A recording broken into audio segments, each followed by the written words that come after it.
Astagfirullahaladzim, innalillahi wa inna ilaihi raji'un. Waduh, ini bicara soal nikah muda juga ternyata membutuhkan psikologis yang kuat nih. Saya mau nanya dulu nih sama Habib. Siap, Bib, siap. ini kita bicara soal nikah muda kan butuh kesiapan psikologis juga ya Baik. Bib ya. Apalagi untuk menikah dini ini kan biasanya nih ya tadi yang sudah dibahas ya, Iya. belum siap mentalnya mungkin entah karena faktor ekonomi dan Iya. lainnya. Nah yang mau saya tanyain ada nggak sih tertera di Al-Quran mengenai nikah muda ini? Iya. Nah, mohon Baik. penjelasannya Bib. Silakan Bib. Siap, Bang Mikdad izin, Ustadz Maulana, Ustadz Syam, Mbak Jihan. Assalamualaikum warahmatullahi wabarakatuh. Waalaikumsalam warahmatullahi wabarakatuh. Subhanaka la ilma lana illa ma 'allamtana innaka antal alimul hakim. Rabbi shrah li sadri wa yassir li amri wahlul 'uqdatam min lisani yafqahu qawli. Ini Masya Allah pelajaran yang perlu kita ambil baik dari tayangan ataupun yang ditanyakan oleh host kita tentang apa saja persiapan yang perlu kita persiapkan sebelum pernikahan dini. Pernikahan dini banyak memberikan kontribusi, fawaid, hal-hal yang positif, tapi juga perlu diperhatikan karena an-nikah yaduru ala ahkamil khamsah. Pernikahan walaupun yang katanya sunnah, an-nikahu sunnati, bahkan Nabi Muhammad SAW menjelaskan nikah itu adalah sunnahku, bahkan sunnah para nabi-nabi yang sebelumnya.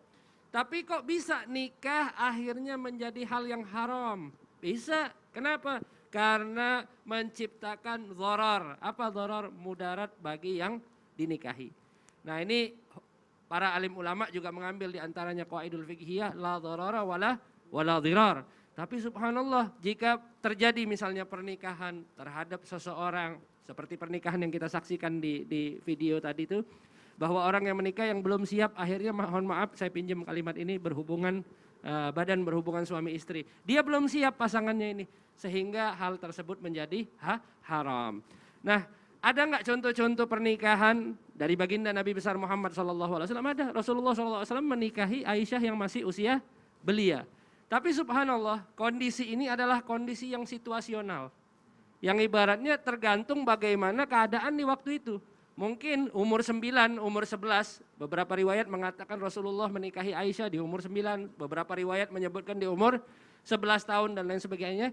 Ini adalah kondisi yang bersifat situasional. Tapi apa hikmah Rasulullah SAW menikahi Aisyah? Bukan hanya karena nafsu, ini perlu diingat.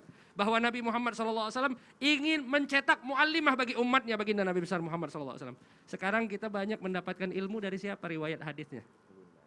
Dari Bunda Aisyah radhiyallahu taala anha wa ardhaha. Banyak itu kitab-kitab Sahih Bukhari, Sahih Tirmidzi, Sahih Muslim dan lain sebagainya. Periwayatnya siapa?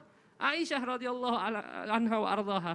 Nah, ini salah satu kecerdasan yang sangat dimiliki oleh baginda Nabi besar Muhammad sallallahu alaihi wasallam sehingga apa? Sehingga Aisyah menjadi mudarrisah, menjadi muallimah bagi umatnya Nabi besar Muhammad sallallahu alaihi wasallam. Dan mengungkap juga pernikahan tersebut bagaimana sifat romantismenya Nabi Muhammad sallallahu alaihi wasallam. Kita tahu bagaimana Rasulullah sallallahu alaihi wasallam mengajak Aisyah untuk main lari-lari ya, mungkin Ada lagunya, ada lagunya ya, mengajak Aisyah untuk main lari. Ini salah satu sisi romantismenya Nabi Muhammad SAW yang menjadi pelajaran bagi kita semuanya. Mudah-mudahan Allah Subhanahu Wa Taala berikan keberkahan bagi kita semuanya di pagi hari yang mulia ini. Amin ya Rabbal Alamin. Ya Rabbal Alamin. Masya Allah, ternyata kisahnya juga tertera di Al-Quran ya Bib ya, salah satunya dari kisah istri Rasulullah. Istri baginda Nabi besar Muhammad SAW. Masya Allah.